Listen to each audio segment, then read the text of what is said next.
Hello, instructor. This is Fernando Gonzalez. Hello, instructor. This is Fernando Gonzalez, and I want to show you my update.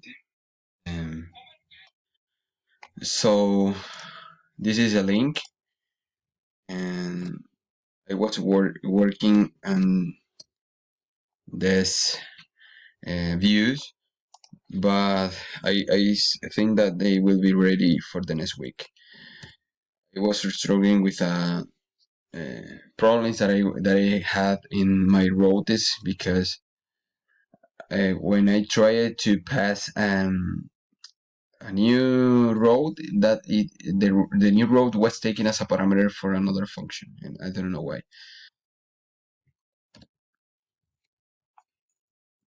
So this is my API docs, and it still remain there like the last time. So, and show you with artist.